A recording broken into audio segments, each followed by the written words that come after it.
The idea of the podcast, it's called The Spectrum, and so it's kind of like you'll talk to people from across the political spectrum, like what's their position and stuff, because I like the idea of like engaging with people with different viewpoints and stuff.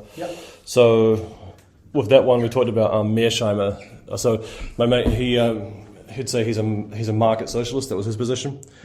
And so then we talked about like the idea from Mearsheimer in international relations, the theory of offensive realism, and where he says that people never trade security for money. So that's why like sanctions never work on somebody like Russia or whatever. They're always just going to do what they feel like they need to do to protect themselves, and you can't. Whereas I find that there's like a silver lining to that, which is that when push comes to shove, once security concerns become significant enough, you can break your way out of neoliberal economic confines.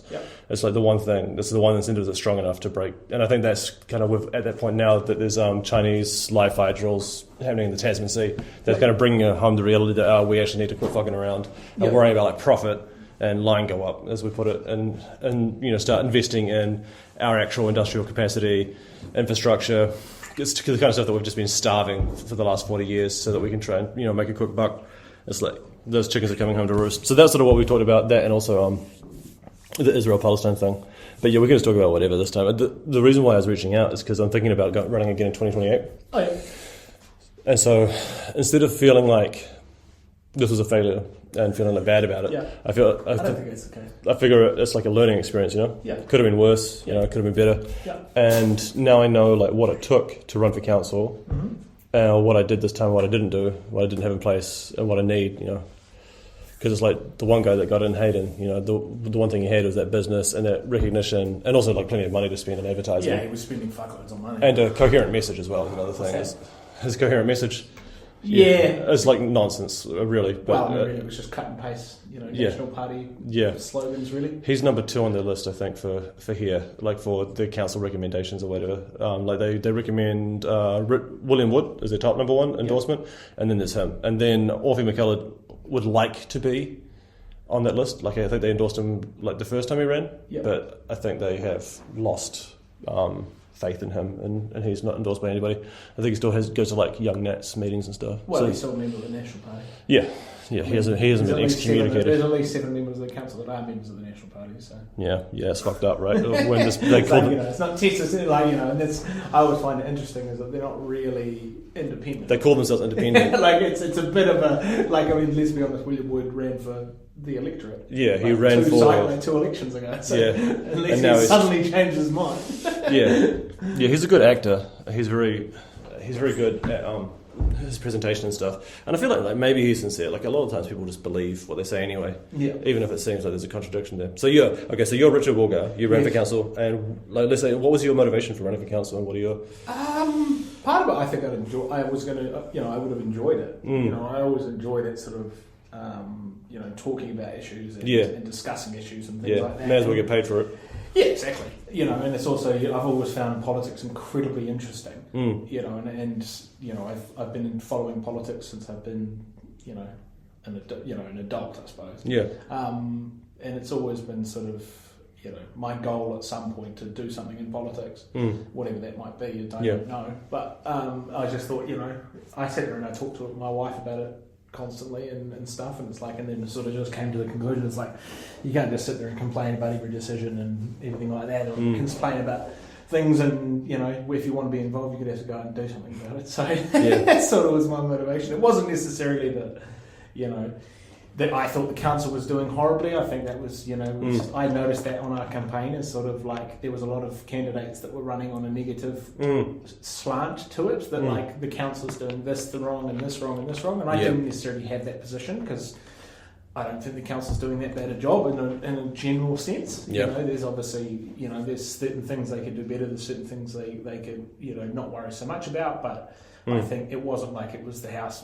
is burning down, which I think if you'd asked some of the candidates, that's probably what they thought. It was very melodramatic in some cases. A lot of them, and there's also a lot of the community who came to the events or had something to say about things online have that same line of thinking as well, but that's just kind of that loudest voices. Yeah, exactly. I mean, and that's one thing I noticed as well, and part of it I like debating with people, and even if that's online, it's online. But it's like you would be debating against the same 10 people. The whole election cycle. There was not that many, there wasn't that many people out there that would really engage with you. And that's the thing, is you think that there are this massive number of people, but realistically, there's 20 or 30 that were engaged. And everyone was just a silent dude behind the key, behind watching the videos or absorbing the stuff, but they're not necessarily contributing to the conversation.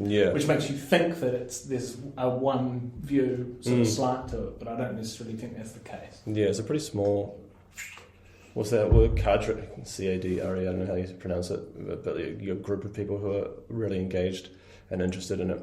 Because I found that one of the things that I learned from this experience is what works and makes a difference and what doesn't. And what doesn't make a difference and doesn't do anything is turning up to those Meet the Candidates events. That's fine. I think those are cool, but I feel like that made fuck all difference because you get 5. I think the problem is there was just not enough time. You in 30 seconds, what can you possibly say that is going to be different than the rest of the other 37 candidates? So it's 15 of them everybody already knows because they were already councillors before. Or they're established people within the community that have been here for 40 years and have run businesses in there.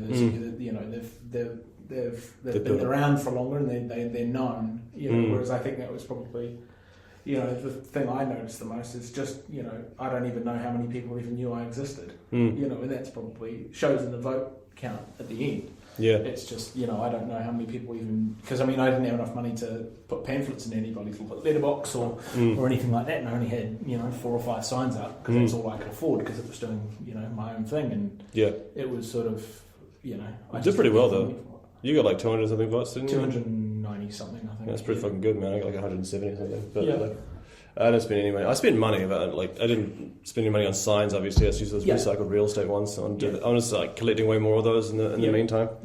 So what are your whereabouts would you identify yourself on the political spectrum? You think? Probably definitely left. And that's I think the problem as well is But then it depends on the issue. I don't really like the whole left-right thing. It's not really. Who does? It's not very. It doesn't really tell you what you believe. It just puts you in a box, so people can either slur you or agree with you. And that's one thing I have, reservations about that sort of online sort of debate is people just they use certain words and certain things as slurs because they don't understand what they're discussing. And it's very hard to get that cut through where you I suppose where you can get to the core of what you're trying to talk about without being branded as a socialist or a communist or a fascist or whatever it might be. And I don't think a lot of times people and this is partially the problem with social media, is you get a lot of people that they'll bandy a slur about, and they've effectively discounted anything you say because they've labelled you with a slur. And a lot of times I don't think the people that are using them understand what the slur means. Or what the word that they're using means, but also how that really, they're probably one of those things themselves. I found a lot of times as I would post something specifically, I'm very pro-worker in my position, just purely because I am a worker. I work in dangerous jobs. I work in confined spaces. I work with possible gas scenarios. I work with hot objects and things like that. I do a lot of high risk work in my job. And, so obviously I'm pro-worker, I'm pro-health and safety regulations that benefit workers and all that sort of thing. But as soon as I would say anything about, that would be worker-focused, you got branded as a socialist, which is nonsense because you live in New Zealand. New Zealand is a socialist country.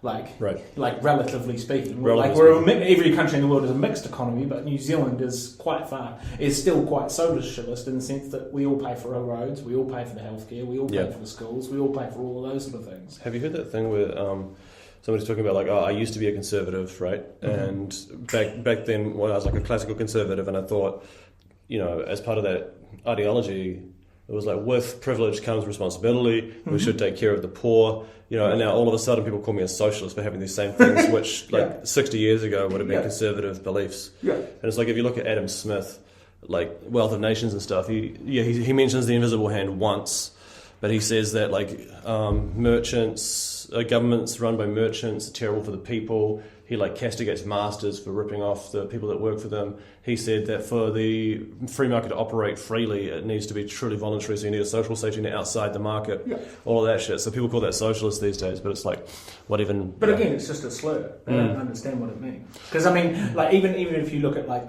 this is a conversation that I always find very interesting, is people believe that it is a yes or no question. Is you are either socialist or you're capitalist, and that's not the reality of life. One, every single capitalist in the world needs social interaction and social capital and the branches of socialism in order to function as a company. Their workers need to drive to work on roads that are paid for by people. They need to be able to get healthcare when they injure themselves at work. No one's going to be sitting there paying for private healthcare, and all of those things that they benefit from. All these big companies and people that run businesses, they all benefit from the social structure of the country. They all benefit from the social security of the country, that they can, they're paying workers that are educated largely by the state. At least in New Zealand.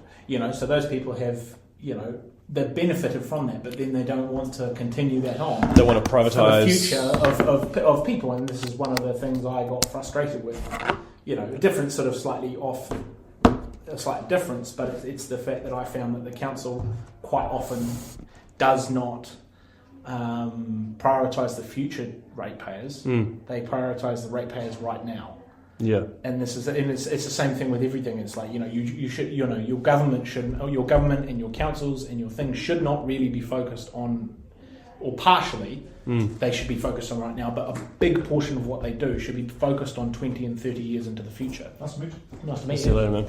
They should be focused on 20 and 30 years in the future, not right now, because those decisions that you make now are going to take so long for government policy to get its wheels under it and start acting, that you don't realise the repercussions of it until 20 and 30 years. But if you constantly chase something that's short-term goal, you're just going to basically, you're basically robbing your own back pocket for 20 years' time. That short-term thinking. And infrastructure is a big part of it. Quarterly returns, business, we've exactly. got short-term thinking. It's just it doesn't protect you for the future. And cost saving, like cutting costs, is going to cost you more money in the end. You have to. You're going to have to spend that money at some point. You have to, and it's going to be worse. And it's going to be more. And you'll probably get like a pretty good insight into that by working on the infrastructure of the city. You can see the deficiency. Because one of the things that I really wanted to do with the council, like if I did get in or whatever, is to try and rebuild the capacity of the council itself to actually undertake, civil engineering and stuff, rather than requiring contractors. And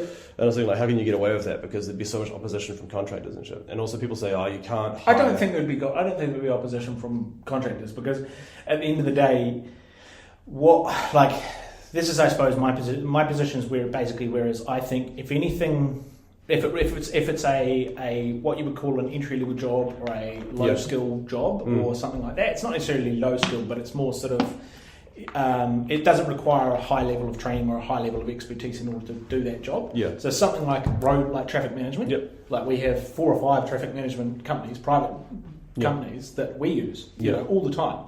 But there is absolutely no reason the council couldn't go to those people and say, we'll just pay you $2 more. Because that dude that's sitting there, holding the traffic cone, he's probably only paid $30 an hour. But his company is probably charging the council $70, $80 That's an why hour I figured for him to sit there. Whereas the council could just hire that guy, do the same job. He'd probably pay him better. Therefore, he's having a better time in his life because he's paid better. He's doing exactly the same job. That's exactly sort of my line of thinking about it. But that's why I figured there would be opposition from contractors, because they don't want to be put out of. They don't want to be. It would be, but at the end of the day, you're going to have opposition from everybody. And I was thinking, how can I get it past them, right? How can I weasel my way into it? And so what I was thinking is, like, if you have, and also that idea about entry level positions is real effective as well, I think. Like, so what I'm thinking, right, one of the arguments that you get from people all the time is they'll say the council can't afford to employ people, right, full time, because we don't need them full time.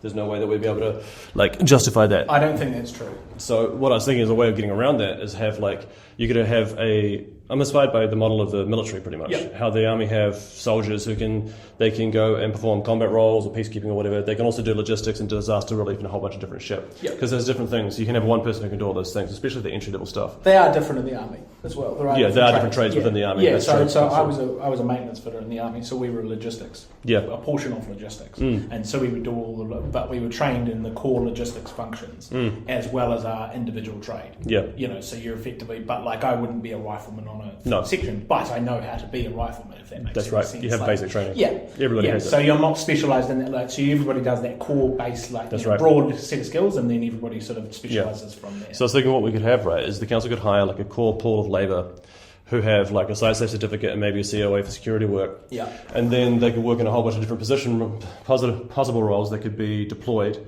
effectively to these different roles. Mm-hmm. And you could also potentially lease them to contractors at like a discount. Because I was thinking what you could do is you could target like a struggling contractor or or maybe an irresponsible one or something, and start providing them with something like an offer that's too good to say no to, and then have like favourable credit terms so they don't have to really worry about paying the bills that much until, it's like debt trap. You can rack up enough that their property, plant, equipment becomes collateral, and you can still. I think you'd struggle. I think you'd definitely struggle with that, just because, like, councils are obligated under the Local Government Act. They can't give money to councillors or private companies like that, because effectively you'd just be propping up effectively a shit company. Yeah. That's how people would look at it. Yeah. So I think but I think more it would be sort of like it's kind of dishonest or evil or something. Yeah, and that's the thing. Is the problem is like thing. That works in a perfect world, but we don't live in a perfect one, and there's always going to be people that are going to take advantage of that system. Yeah. And it's I think more often than not, like, it depends on what the council wants to do, right? Like, so take my job for example, is they probably not going to have the skill level or the experience or the work, quantity and quality to be able to hire me full time. Yeah. Because, you're just not going to have that expertise to be able to do that. That's why we are contractors, but we are quite a high level skill contractor. We do a very specific job, and that's why we hired across the lower North Island, and to be honest, across New Zealand. And there's quite a few companies that do that, but that wouldn't be a job that you'd be able to absorb into the council very easily. No. Whereas something like a traffic management, something like a civil contracting and things like that, you could definitely absorb them in, but it's a question of how I think the biggest question is how councils look at their money. They look at that budget and they say, right, this is an ongoing cost. If you hire this person's then on the books as a liability or a cost for eternity once that person is hired. But if what they do is they cut all those people and they cut down from their liabilities on their balance sheet that say this is an ongoing cost, and they will just move that to a different line because they will still pay that contractor. It's the same as us. They will still have to do that work. The alternative is not doing any infrastructure spending, which they won't do. But they end up paying for twice as much because they're paying profit as well. They're paying the margin for all of these people, and especially in the medial jobs and the jobs that require largely just manpower rather than skill, is you can you're going to use that anyway. Like traffic management, you can't sit there and say you're not going to use traffic management for the next year. So why not hire those people? Yes, it looks technically worse on your balance sheet because you have an ongoing cost, but if you look at it, budgets are only forward-looking. It's what you're projecting to spend, right? But so they can sit there and hide that money in a different way. And it's a little bit dishonest, but it's not really. That's how every company does budgets. That's why every government department cuts all the things and say, look how much money we've saved, but we haven't spent any of that money yet. It's all budget savings that are not real, but they will eventually spend that money because they still need to do the infrastructure spending. And that's the thing that I think a lot of people outside of politics don't understand, is that when they hear the government say, we've saved the taxpayer $15 billion or $30 billion, and they bandy these huge numbers about, but they don't really understand that money hasn't even been spent. It is just money that they're projecting to spend, and by cutting 600 jobs, they've saved 600 people's income, but those jobs are still going to get done. They're still going to get, but they're just going to get done by people outside of the books. And you can say it's an ongoing, it's just a contractor cost on a variable basis. And you say, okay, I don't need them for this, but they will. I know people that have worked in government departments as contractors for decades and not been government employees. Yeah. That's how it works. And this is, and it sort of goes back to the sort of, I suppose, the neoliberal side of things where you go and privatise everything. Absolutely. Is you end up with a situation where you're paying 3 times as much for exactly the same thing. I think that's what people thought that when neoliberalism started, they were like, it's way more efficient. The private sector will be more efficient at doing these things. And you can see it 45 years later. Yeah. It's not true. All you do is create a whole load of people that are just as inefficient as public companies or public, as the state. Yep. They're just charging you 3 times as more. That's why your infrastructure costs $1 billion to do a road. It's massive, yeah. Because if effectively you're paying a dude that you used to pay $35 an hour, in real terms, you're paying $110 an hour for his company to then subcontract out to 3 different times. Yeah. And then the last guy, and then you're paying the bill. Like the taxpayer is always the person that's going to hold the bag at the end of the day. Yeah.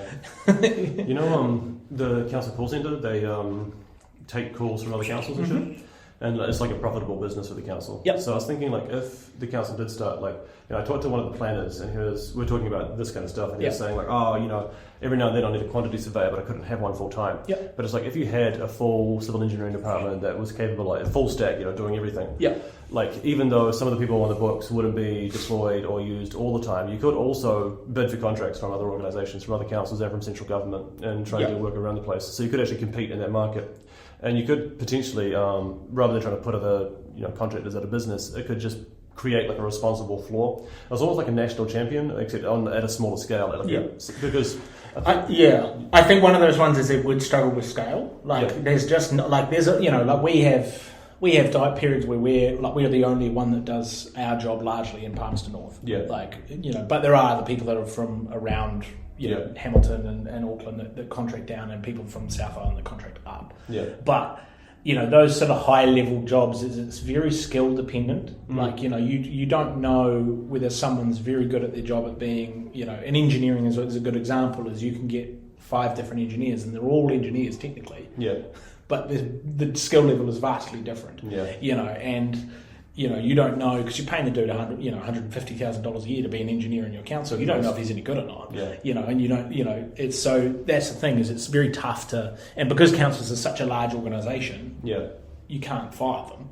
You wouldn't have the same recourse as you would in a private company, where if I only got 10 guys, I can 90-day trial them, and if they're useless, then that will eventually that's, or at least that's under the current rules. Yeah, I wonder if there's like some process that you could do, which is almost like the reverse of the privatisation thing. Because like with privatisation, what we've done is we get something running, we have it potentially going really well, and then we'll sell it off. Yeah. I was wondering if you can trial something in the private sector and demonstrate the efficiency of it and the effectiveness of it, and then bring it into council. Where it's like, I think it's just the problem is council's just too small. I think you'd have to see it at a national level. You'd have to see a central government that would, and this is what I would. I want this is I think I don't think it would have to happen in every sector. I think it would just certain sectors work better in private hands, but I don't think the things that you would consider human rights, or what I would consider human rights, I don't think they should really ever be privatised. Water, I don't think it should ever be privatised. Electricity, in my opinion, should never have been privatised, or at least the generation of it. Yeah. And I think that is one of the biggest problems you've seen in New Zealand that people don't realise, because who thinks about their power? Yeah. But if you look at privatisation of the energy sector, that 51% of we still own 51% of them, but the other 49% is private ownership in 3 of our generators. Yeah. Contractors is owned offshore, so no one owns from New Zealand sees any profit from that. The problem is if you're then beholden to those shareholders want returns on what they've got. Yeah. So it incentivises those companies to chase short-term, I suppose, profit. Yeah. Right. So every shareholder is going to want their company to see profit. It's not a growth company. Energy companies are not growth companies, so they're not going to be able to grow like a tech company can. But they need to be able to show that they're profitable. And the way that those companies show that they're profitable is by obviously making a profit every single quarter, so they can give a dividend to their shareholders. Because that's what energy companies largely, their private shares are used as dividends for investors. Yeah. But all that creates from the company's perspective is, if you were on that board, would you sit there and spend $3 billion investing in a new, or more than that, but $10 billion and say we're not going to make any money for 5 years because we're going to build another dam and then increase our capacity by 15%. Why would you do that if you can just raise everybody's prices by 10% every year and make the same margin you've been making without and you can see it, right? We've stopped producing any more capacity to our generation, which is why your power bill is consistently going up. It's consistently going up because all of these companies are driven by that short-term mindset. They're like, oh, we're just going to chase the profit, we're just going to live the dividends for our investors, but that company is not getting any better. All it's doing is just kicking the can further and further down the road, and then once it gets to a point where the can falls off the cliff, I can guarantee you they're going to go back to the taxpayer and they say we need $10 billion to build a dam because our capacity is not high enough. Or we just burn a whole load of coal at Huntly and carry on the way that we're doing. And that's the thing, is that if you have kept those in the private or public sector, you would have seen, one, the government could have directed much more about what they should be doing, and that would be building capacity for 30 years' time. Building more hydro dams, building more wind farms, building more capacity. And you could have seen a much easier transition to those green, those renewables. That's what we should have done. What we should have done, but part of it is that you can't sit there and say what we could have, should have, would have, could have, should have. But I think going forward, in the same way as every other shareholder, the government gets dividends from those generators. Use those dividends to buy back those shares on the private market, and then before you know that, 51% is 60%, and then it's 70%, and then it's 80%, and then you bring that over time, and then before you know it, you've renationalised your thing, and you only need to do it to really because if you can sit there and dictate the price, which is really what the government should be doing, you can sit there and make it. What is the point of that company making money if it's not for the New Zealand people? That's right, and it's going to compete with the other ones, and then and then it'll drive the price down of the other ones, and then you buy the other ones at a discount. You got that completely perverse set of incentives that are running at the moment. And exactly, it's interesting to think about how do you repudiate that, or how do you turn that back without repudiating, because it would have to be a Labour government that does it, I think. Well, I don't know, maybe National could, because they have no principles. None of them have any principles really. So I don't think the National could ever walk away from privatisation. I just don't think it's so ingrained in their culture that it's just they are because you can see it. You can see it in all of their policies. They sit there and they try and privatise everything. They're the only one that really sells off assets. But it's in their name, national, right? So if you appeal to that sense of nationalism, then and national security and that kind of shit, then that's one way in which you could get that around. Because otherwise, if it's got to be Labour that does it, they would have to, because it's them who undid it in the first place. And so it's I was thinking about how can you politically frame it, being like, people are always scared of anything that sounds radical. And it's like, well, this isn't radical, but it is fundamental. We do need significant scale, fundamental reform to the way that our economy is set up, because we have big issues that we need to address. And it doesn't have to be radical necessarily, but we had a significant shift in the early 1980s, and we need to have an equally significant shift in the other direction. I'm not going to repudiate that, I'm just saying that's run its course. Because if you think about before that Labour government, like the Muldoon regime, that you had the government running hotels, you had to get a license to import a magazine. It was communism. It was no, and I say that jokingly, but it was a state-run market. Effectively, it was the elements of communism that were softer. It was the state. It was state capitalism basically. Right, the government told you what you could make, when you could make it, what you could do, and things like that. Those are models that were what people think of communism. That was what it was. So I think you could think of it as we did away with that. And we sort of slashed and burned legislation. Yeah, we went too far. And basically, maybe there were some efficiency gains that we got at some point, but now we've seen, and we've been seeing for some time now, the failings of the system. But it just takes people some time to catch up and to figure out. But also, it depends on timing. I think one of the things that people people underestimate about politics is it's an element of timing. Muldoon was the Prime Minister when during that period, right? Had we have had a Labour government 4 years before that, the National government would have been the one that instituted. That's right. Neoliberalism. One of them was going to do it, but if it had been the National Party, because what I think the problem is that the Labour government neoliberalised and liberalised our economy, and then lost the election, and then it went over to national, and then they just doubled down on it. They went, okay, so we're going to push the gas on this, when they probably should have been lifting off, but that's not what the National Party wanted. No. They wanted to push the gas, whereas had it have been a national government had taken over, done all the neoliberalism stuff, like in Great Britain and things like that, you would have seen Labour come back and they would have reined it back in, and then it was sort of ebbed and flowed a little bit, and we probably would have ended up in a slightly more socialist way than we are right now. But because effectively you had, how long was it until Helen Clark came in? Since it would have been 12, 15 years of let's neoliberalise, whereas it probably only needed to be 10. And then things you could achieve, right? So that's the thing, and you can see it in different countries as you look at and it's you can sort of see, because most countries, we don't live in an isolated world. New Zealand follows in lockstep with largely, the left-wing parties all follow in lockstep, the right-wing parties all follow in lockstep with each other worldwide, really, because the issues are sort of similar. You look at Canada. Canada's Labour Party, effectively, has been in for 75% of the existence of Canada.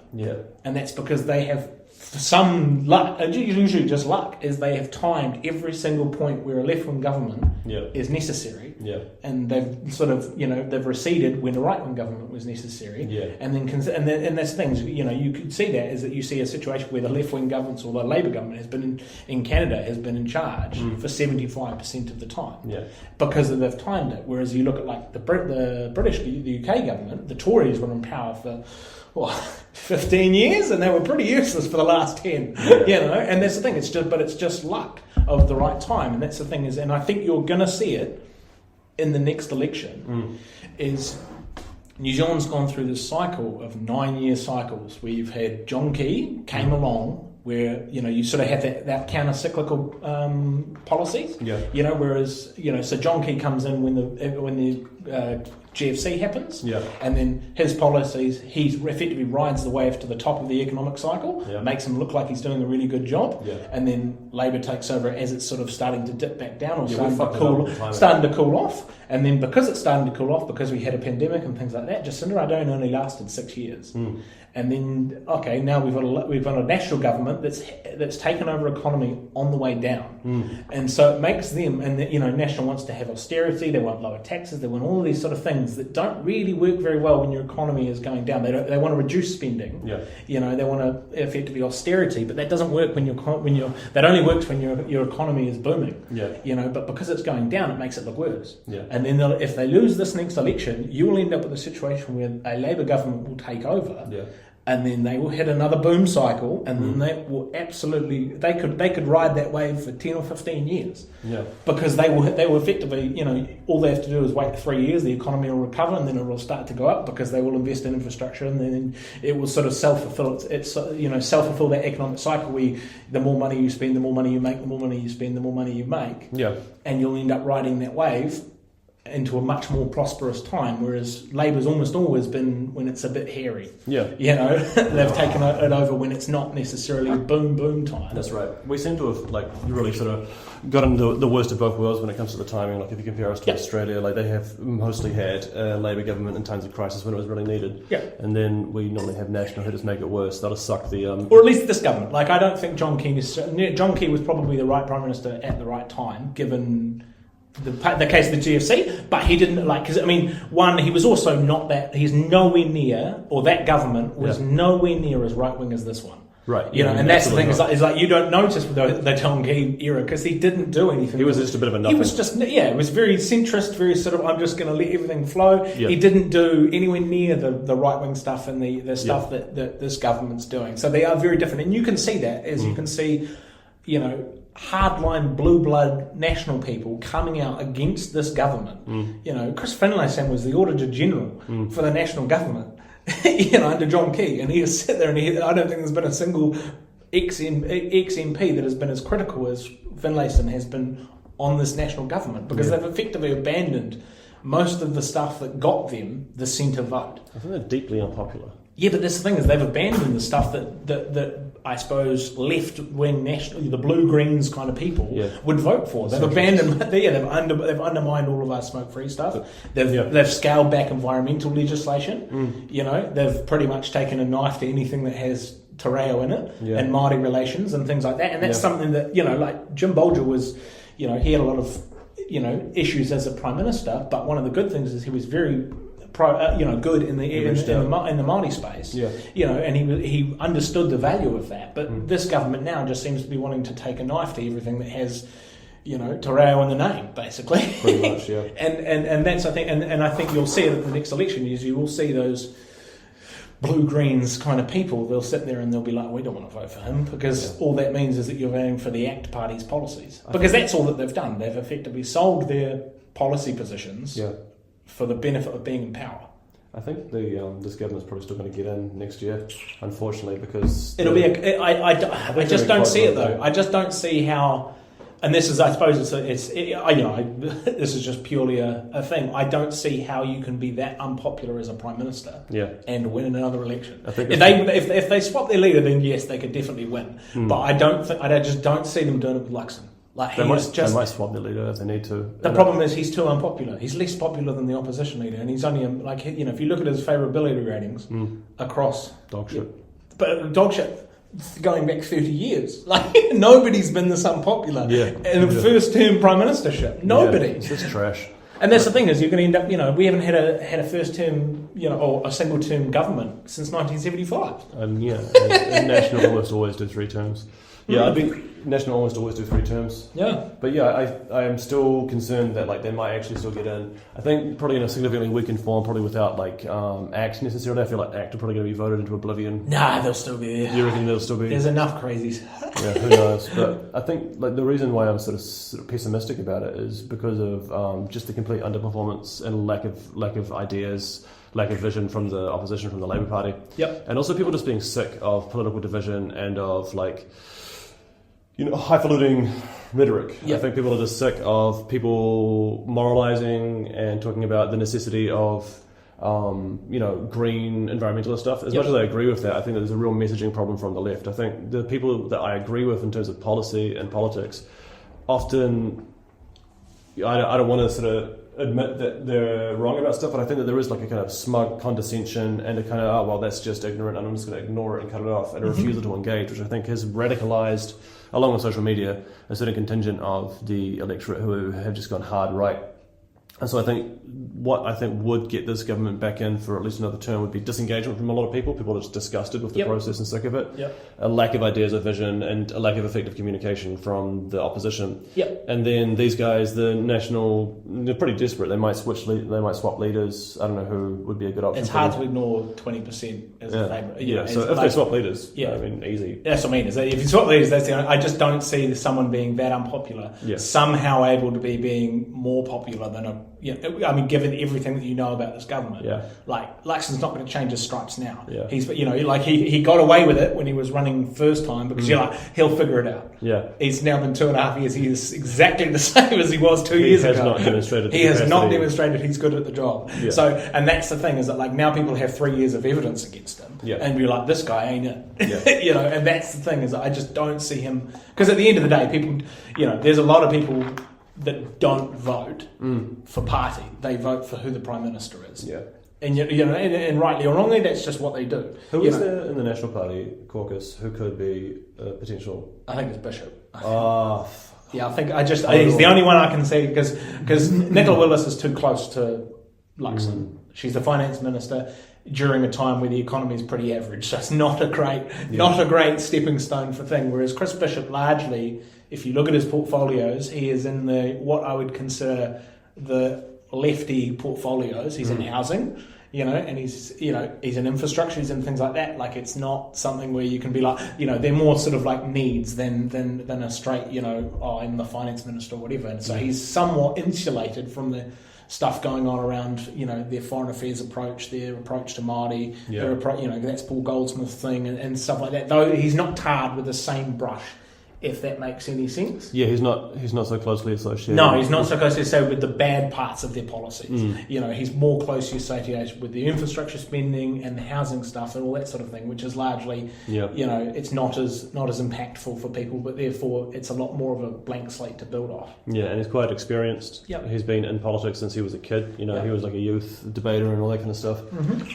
So he was a tobacco lobbyist as well. So it's like he's got all the right experience to be a national leader. But it also depends on Chippy as well. Like, you know, like if Chippy, you know, bows out or he starts to become deeply unpopular, then, you know, he could end up swapping out as well. And it's, you know, I think that's the thing is that, you know, last election, both of them were equally as unpopular as each other. And so, you know, like, you could see it but they've effectively done exactly the same thing. They've just reversed their positions in government. One's now the leader of the opposition, one's now the Prime Minister. They've just swapped, but they're still just as unpopular as they were 3 years ago. Yeah.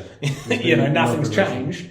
You know, and that's, I think, what the people will see is you'll just end up, you know, either you'll just keep flip-flopping every 3 years because they won't figure it out. Yeah. Or you'll wait for that charismatic leader to turn up. I see it as kind of almost like a defibrillation kind of scenario where it's barely limping along. It is. This is just what we've got. And you need fundamental significant reform.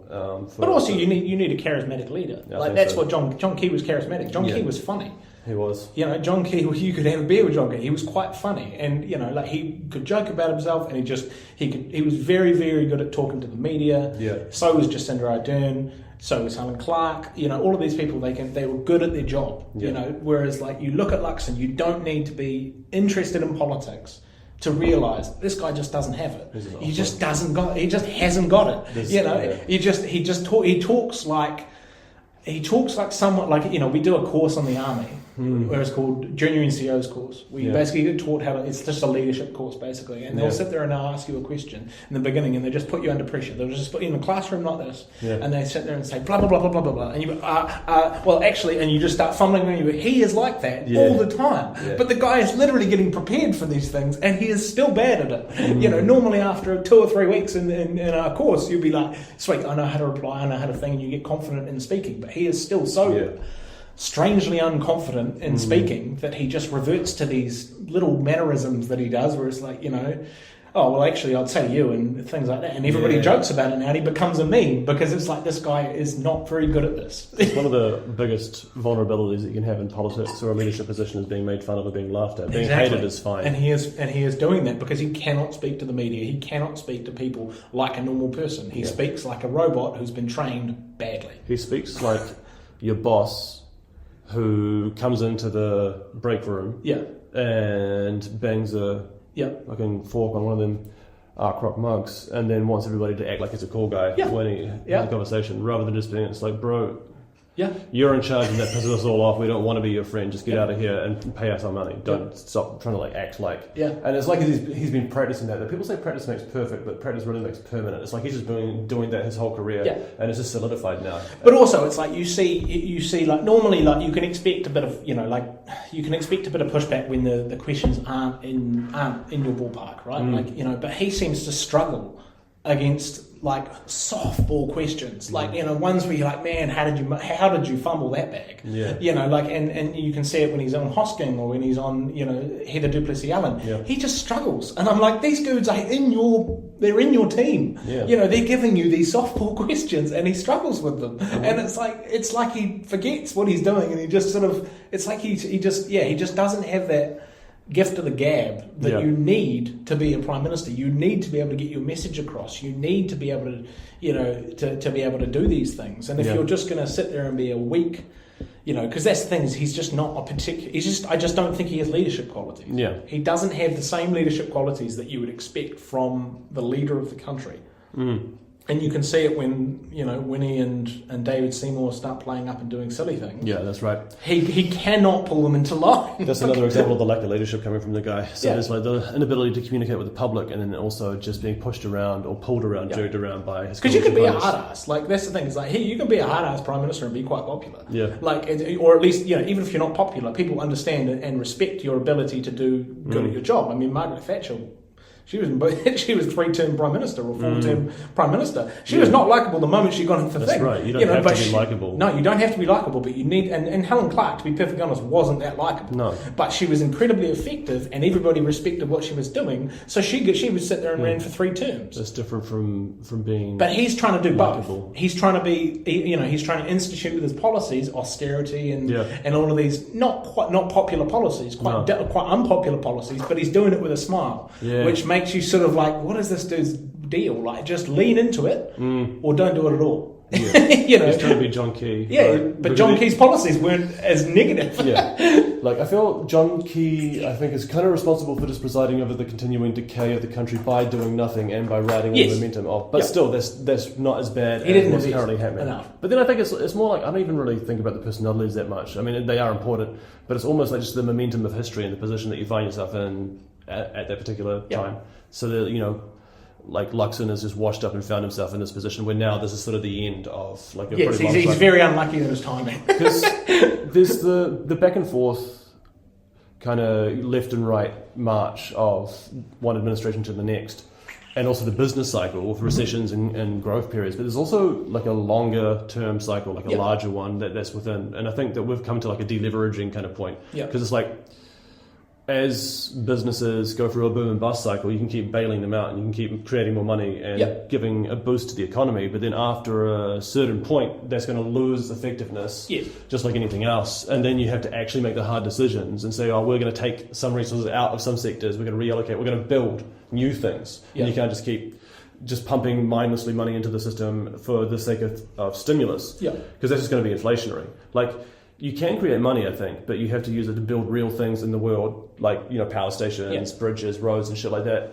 Not roads so much. I feel like we have a lot of roads that we've already built, but because then that's not going to have an inflationary effect, right? If you increase the total money supply, but you also parallel increase the amount of stuff, then the price of stuff doesn't go up.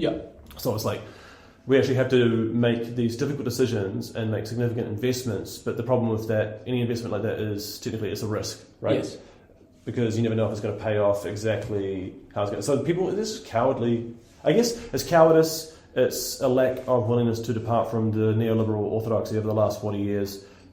And then it's also just timing, right? Yeah, but it's also it's a public relations thing. You know, you've had the same rhetoric getting spun for 40 years, more longer than that. I mean, you know, even since probably even before that, it was still a certain certain elements of that policy is the same. I mean, that's right. You see it with socialism. People have been ingrained that socialism is this horrible thing. Yeah. But you don't, because they get treated that you get assumed it gets, I suppose.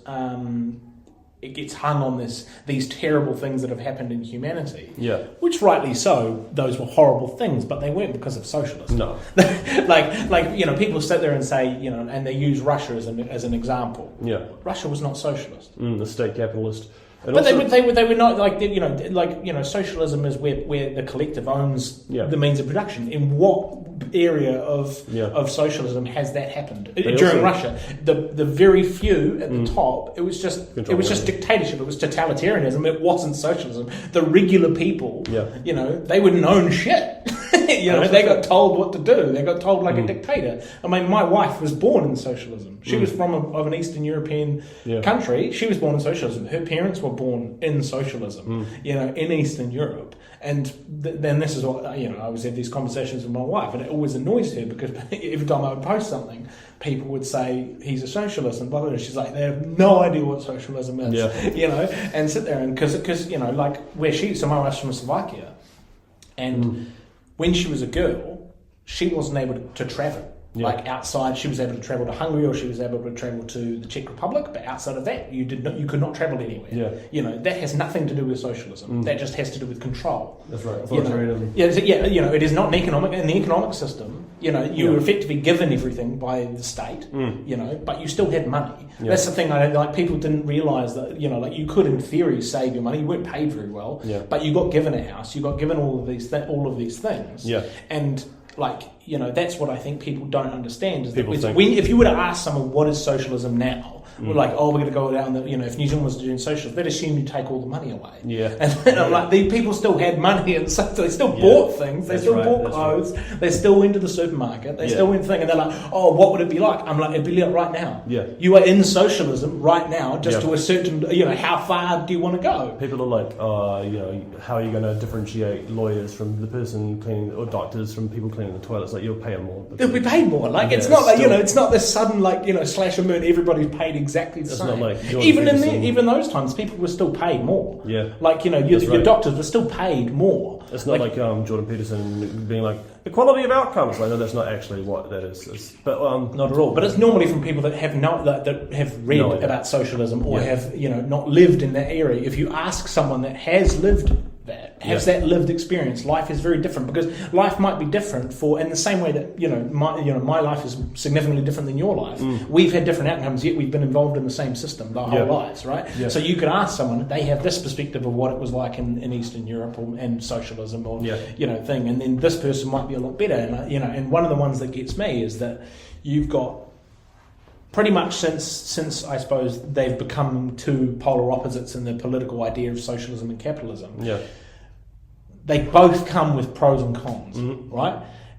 In my wife's country, there is a tremendous amount of what I would call abject poverty amongst the Romani people. Yeah. So what you would call gypsies. Yeah. But the Romani people, like not sort of much like British gypsies, but Romani people are sort of they're an ethnic group from that era, or originally from Pakistan and stuff like that, but they moved over there well before 700 years ago. Yeah, long time ago. But they have immense amount of abject poverty now. Yeah. Because under socialism, they had jobs, and they had things like that. But now that capitalism has taken over that Eastern Europe, those people don't have that same social safety net that they used to, and they get discriminated against, and they get set there and thing, and you end up with massive inequality, and you can see it in every single society that follows the same rough New Zealand, Canadian, American style thing.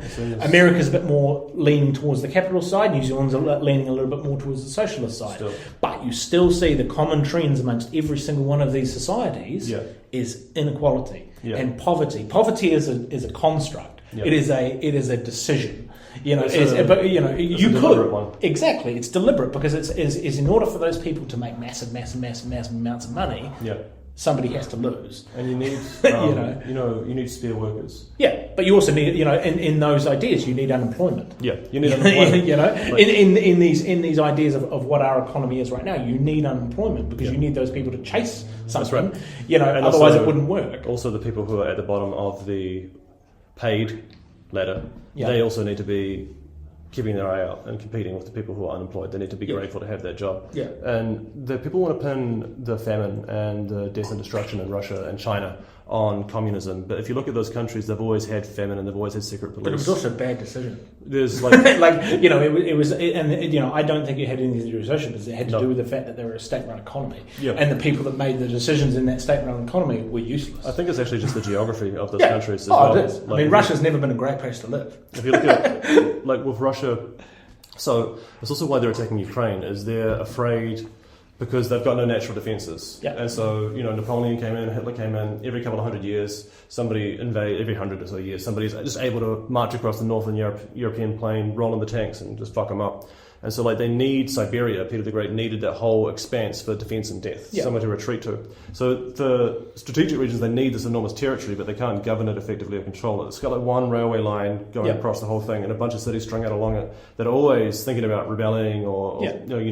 And so they've always had secret police. The Tsar had secret police. They've always had social programs as well, but paying money to subsidise those places to keep them kind of happy. Yeah. China's the same. It needs that massive hinterland, that massive interior as a bulwark against Russian aggression and whoever else. The steppe, really. The nomads used to be the Mongols, and so they need that. And so they're continuously subsidising it, and they're continuously being authoritarian and suppressing it to be able to maintain the territorial integrity. Because if you had just the coastal area of China, it would probably be like a free market capitalist utopia, I guess, to your neoliberals' wildest dreams. But it's always been like that. And there's always been famine in China, there's always been famine in Russia. It's just that when it hit in the 20th century, all of a sudden you needed someone to blame. Well, all of a sudden you've got hundreds of millions of people. But he also had propaganda machines. Yeah, the propaganda machine just capitalizes on that.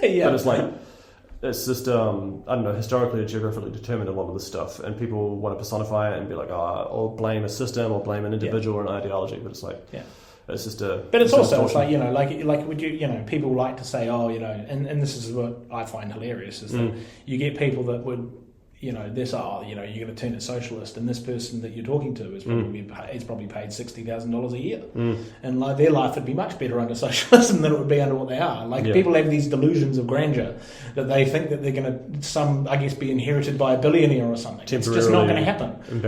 Temporarily embarrassed millionaires. Well, it's just like you. Like, what do you think? Like, where is your roadmap to becoming this wealthy person that you're trying to protect? Everybody else. You're a dude. You're doing a good job. And this is where I think the principles of the economic system we have at the moment are flawed in the sense that you have that system where like price equals value. So if something's worth a lot, it must be valuable. But there is a lot of things in our society that are incredibly valuable, but that are incredibly monetary, very expensive, but they're not valuable to society. And there's also things that are and so all of the needs of society, your healthcare, your security, your infrastructure and things like that, the people that do those jobs are underpaid because it's not valuable, because there's no way it can be valuable. How is the healthcare ever going to be valuable unless it just completely, to the betterment of people? You need those social needs, and the needs that you have. You need fresh water. You need, you need all of the needs in an economy are under-supported and underpaid, but all of the wants, the new iPhones, the private jets, the giant boats, the jet skis and things like that are worth lots. So therefore those in a system like that, they get made more valuable and things like that, but the needs, the people that make your water fresh,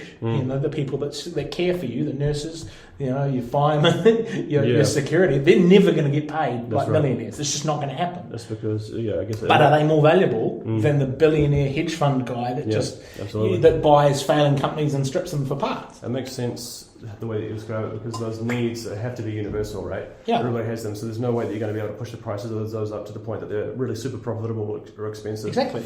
And so, which is what, but we've tried that when we privatised them all, and said, these guys will run it better, but all it's made is those things more expensive for the consumer. People can't afford to live anymore, and so, but we need the line to keep going up. So we need to have continued profits and continued consumption, but we can't increase wages because it's going to cut into our bottom line. So the only way to open that up and have any more liquidity is to just deregulate credit and have everybody go into cycles of debt to be able to pay for these things. Well, that's what we've been doing. Exactly. And now we just start talking about, we need financial literacy education. It's like, no, people don't need financial literacy. They just need to be paid better so they can afford to live instead of having to borrow money all the fucking time from 1 week to the next. Yeah, and that's what I mean. Is like, where you see the inherited argument is that, and you see it quite a lot. Is that we'll just grow.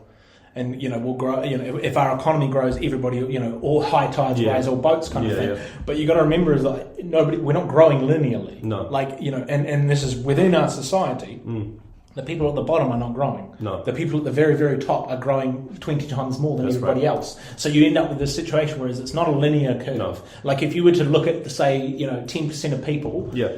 In blocks along a thing and say, what is this percent worth? It's a miseration of the people. And you end up with this enormous bell curve where you get the people at the top earning ridiculous amounts of money, more money than anybody would ever need. And an extra $1 billion, an extra $1 million, or an extra $5 million to that person means nothing. In fact, it probably means less than nothing. But to that spread out amongst the bottom 10% or the bottom 20% or the bottom 30%. Would be much more valuable, and I think a lot of times as you get this, if you were to ask everyone in New Zealand, where do you think this curve is and where do you think you sit on it, I'd say everyone would say, I'm way higher on that curve than I think I am.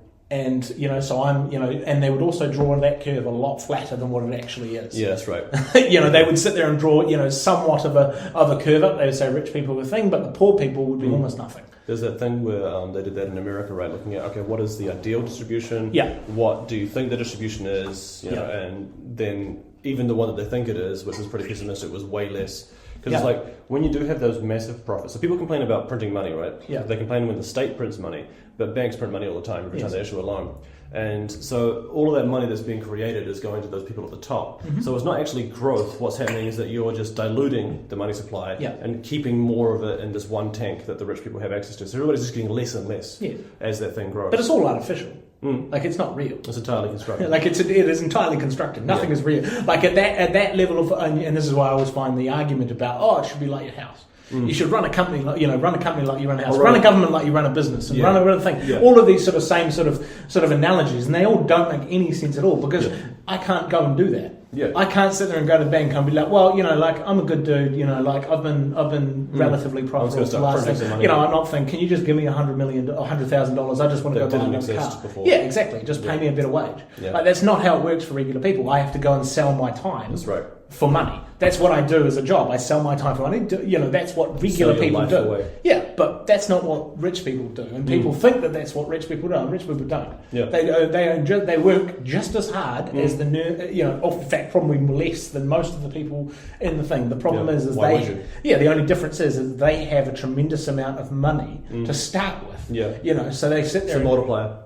Exactly, and you can see it is that half of the money supply of those very, very wealthy people is inherited. It is not earned by them; it is earned by their parents and their parents and their parents. And that's the thing, is most of that wealth is actually inherited. Even if it's not like an inheritance of millions or billions of dollars of wealth, a lot of the time it's just being part of the upper echelon of society and having those generations of literacy and access to higher education and sustainable, stable income and stuff behind you. That's going to make a huge difference compared to the people from a family that doesn't have that background. Yeah. But that's the thing, is and this is why I think, the only real way you get around that, and this is why I think people need to, I suppose, be willing to have discussions that they don't understand, but also make them, go against their common conceptions, right? Yeah. And I think a wealth tax is one of those ones that I think people get scared of because they think you're going to get taxed on your wealth. Yeah. And I'm like, take the Greens policy, for example, that 2% over $2 million is what I'm pretty sure it is, and is in their policy. Yeah. One, that would be almost none of you. No people. I think it'd be like 8% of the thing as they say it is. So that's almost most people are automatically discounted because one, you're not that wealthy. Yeah. You're delusional if you think you're that wealthy because that's $2 million of equity in a home. Yeah. So if you could own a $4 million home, but if you have a $3 million mortgage, you wouldn't pay a cent. Yeah. Because you don't own anything. And so you'd have these situations. But if you think about that, I was like, if you have $2 million of equity. And you got $2 million, and say you earned an extra $100, you wouldn't pay 2% on that $2 million. You'd pay 2% on the $100 above $2 million. And that's, again, it's the same thing people don't understand about tax and a progressive tax system. It's very similar, but one, if you're lucky enough to have that kind of money, and they tax 2% of that growth or that wealth every year. If most people earn 5-6% in returns, and you'd expect as some kind of investment. Yeah. If you're only paying a 2% tax on your wealth, turns into effectively a 33% income tax effectively on that growth of that asset. Pretty much. Which is in line with income with every other human being in New Zealand. We pay roughly 25%, but if you look at it right now, you have the wealthiest 350 people in New Zealand. Their effective tax rate that they pay is like 9%. Yeah. Like you and me probably pay 20, 25, 30%. Yeah. But these wealthy people, because most of their money is not earned from doing a job, it is earned from their capital growth. In New Zealand, predominantly property, but it is other things as well, and so you end up with a situation where they are growing without any taxable income. Because it's all capital growth. And they sit there and you'd say, oh, blah blah blah, I haven't made any money because it's unrealized gains, but that's not how that's not reality. You can also just not draw from it and instead just get a line of credit on special terms. Which is what very, very wealthy people do. Yeah, sweetheart terms from a bank that a regular person wouldn't be able to do. No. And then you just keep doing that until you die. Yeah. And then you do some what? Well, yeah. Well, and no, it'll come from your estate, but then also your inheritors, your heirs, they will get taxed on, it'll be reassessed at the time of your death, rather than all that growth. Well, New Zealand doesn't have an estate tax. All right, but even if you do have an estate tax, right? For like in the United States, where some of those like massive mega billionaires are at, the centibillionaires, they the gains up until that point of their death are wiped, and it's only assessed at the time of death, and so then it's like just start fresh. So you can just do that. And just rinse, repeat. Yeah, but it's also like if you look at New Zealand's policies at the moment, like the policies that parties are putting out. That's why I think the Green Party's proposal is honestly better for regular people than the CGT, because the CGT, rightly or wrongly, you could say that they have you could be a mum and dad investor kind of person, and you say, okay, I've got a $500,000 home in Palmerston North, and then I've also got a $400,000 home in, Foxton or whatever, as an investment property. Right? That person is going to pay a capital gains on that property, but that person's net worth, even if they own the home's freehold, which they won't, will be much less than the $900,000 that those properties are worth. So that person is going to get taxed. Whereas if you it's a fairer system if you just cap that at $2 million and say everybody above this level, because then regular people don't get hit by it. I suppose it could have a distorting effect because it would encourage you to reduce the percentage of equity that you have in your portfolio or whatever, and just increase leverage so as to avoid. But it's like, who cares? If you're going to do that, you're probably going to try and put that into something productive to try and get around it. And so that's the whole. And that's I think that's exactly, you've hit the nail on the head. Is that's really what you want to do as an economy. And this is where I think New Zealand's economy has gone way down the wrong road. Is one, we basically, and many people have said it, is that we're basically a property market with a couple of things tacked on. And that's the case, is that all of the incentives are in property. Or put your money in property because it's a safe place to be. Because it's a retirement thing and things like that. But the problem is all that does is take money out of productive assets and move them into completely unproductive ones and just sit there.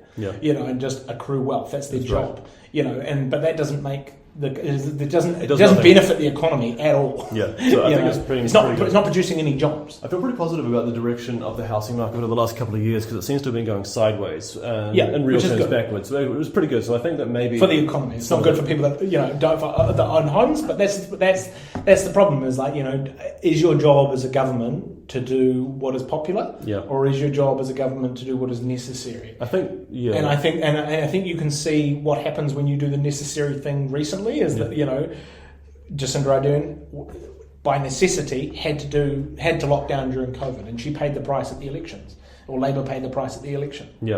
Because they had to do what was necessary. Was it good for New Zealand? Yes, because we saved millions of lives, or not millions of lives, but we saved lots and lots of lives. But it was necessary and it was unpopular. I think that probably Jacinda Ardern did go too far on a couple of things. I think some of the vaccine mandates might have been unjustified. You could get stuck in the detail of it, but I think it's one of those things. Is like on the whole, as a whole, the response was necessary, but it was also good for the country in the sense that it saved lives, right? But also, National would have done exactly the same thing.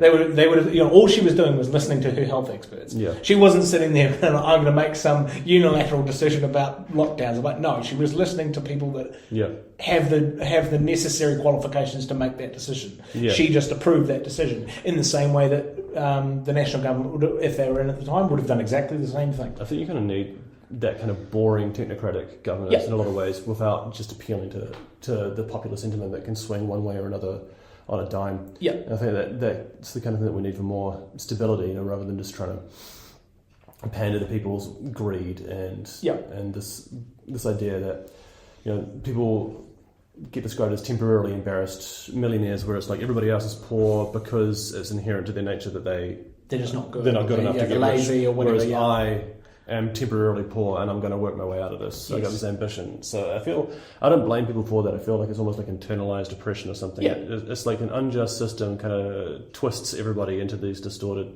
Like I feel like there's kind of two modes of social organization and of human behavior that we have. One is like aggressive, competitive, warlike, hierarchical, and the other one is like peaceful, cooperative, egalitarian, and stable. And I think we're sort of naturally kind of balanced between both of these. We have both of these impulses within us, but if you have like a certain number of traumatic events in your childhood, it sort of triggers a thing. And I think it's like an epigenetic thing. Like you have the genetic capacity to go either way, and some people have more of a predisposition in one direction or another. And that's possible, but like I feel like your genes just get born into whatever time in history, whatever context they find themselves in, and it's like, this is that context where adults are scary and unpredictable, and there's not enough to go around. I know exactly how to operate in that. I'm going to turn on this and this and this epigenetic switch, and now I'm going to be a sociopathic kind of further on that spectrum. And then it's like grasshoppers turning into locusts when like there's enough of them around. It's the same kind of thing. When you get enough of those guys in the mix, then that's going to change the dynamic of the system, and then they're going to start, being like some nomadic hunting, like raiding party kind of thing, and that just sort of propagates throughout the entire. So I feel like with the capitalist sort of hierarchical pyramid system that we're stuck in, it turns us all into like little mini capitalists hanging around for like, how can we? Because we don't feel safe. Yes. We don't feel like we can trust the world but around us. You can see it in the evidence that comes from the labour market. Like, look at pretty much any what I would consider need-based job, and and you tell me that they're fully staffed. There's not enough builders, there's not enough nurses, there's not enough doctors, there's not enough all of these different jobs, and there's not enough policemen, there's not enough things, because those are need-based jobs, and their pay structures are largely fixed. Right? But there's way more like YouTube entrepreneurs and all of these like hustle type jobs. There's way more of those than we need, because realistically, not that we need, but there's just not enough money within that part of the market to go around. So there'll be a lot of struggling ones. It's the same reason as like when there's a lot of property boom, there's a lot of really bad real estate agents. You get a lot of not very good ones because everybody's like, oh, that's where the money is, I'm going to go track to the money. Right. But those people, and this is the problem with sort of with those sort of heavily leaning to the capitalist markets, is they reward that. They reward that sort of like, transient behaviour within the labour market, because they say, okay, you can go be an insurance broker, or you can go be a thing during those boom times, and you see it in America and the property. You'd have mortgage brokers that were sitting there giving out mortgages to every person that they could, because they would make more money from that, and they'd make a ton of money that they could, right? But they end up, you don't realise that you're poisoning the water that you're drinking out of. And you're reinforcing that cyclical, boom and bust cycle. There's exactly. The economist Hyman Minsky said that stability breeds instability. That when you get things going well and people are being cautious and managing things carefully, all of a sudden it starts to look good. People are like, I'm going to start leveraging. And then he's leveraging and I'm not, so I'm going to leverage some more because I'm going to get left behind. Exactly. And then you get, everybody's just doing too much, and you get a spike in private debt. That's the other thing I was going to talk about actually was when we're talking about the state being different from a household budget, is that the state can borrow money at much lower interest rates and pay debt off over hundreds of years in a way that a private household cannot. And so it's a fundamentally different phenomenon, private debt. And if you look at the business cycle, pretty much all the recessions that you see preceded by a massive spike in private debt, whereas public debt is pretty much irrelevant. I think Greece, right, in their war of independence against, I think it was the Turks, I think it was the Ottoman Empire in like the 19th century. I think they might still be paying off the debt from that because they borrowed, because like the British lent them some money for it, and then like they threw good money after bad, because it's like the war wasn't going that well, and they're like, we can't let them fucking lose because we're not going to get anything back. So they kept having. Eventually, they won their independence, but at what price? But it's like. And so that's one of the reasons why Greece is fucked. People were like, the Greeks don't have any fiscal discipline. They need to. It's like, well, actually, they're still massively indebted, and now the EU. But it's also, Greece is one of those countries that's just unfortunately, and you see it with a lot of countries in Europe, is they're not very industrialised.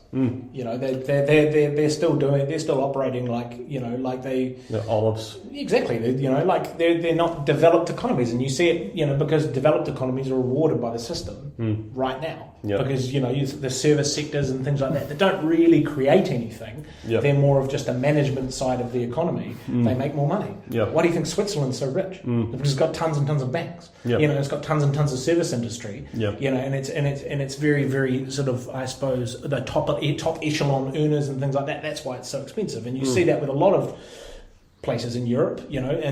But Europe's a different case because it's got effectively one continuous market, in the EU. So you have those feeders. Effectively, you've got places like Ukraine and on the eastern fringes and things like that produce the food, and they send it to the people, like in Germany, where there's lots more people and a lot more industrialised and things like that. Right. So it's much more cohesive as a unit, but also they get more money from the EU and that sort of big governance type thing. And so a lot of people don't understand it because they don't live in it, or even the people within it, they don't understand it because all they see is their life. Right, but they don't. They say, "Oh, this person's making a decision," but that person's, and I hear this quite often from my in-laws, is that they don't like it because this Dutch person who's head of the EU or whatever how's she going to know what its life is like in Slovakia? But if you look at it, Slovakia, by virtue of being a not as wealthy nation as some others, they get more money from the EU than they give. Do you speak any Slovakian? Not enough to talk.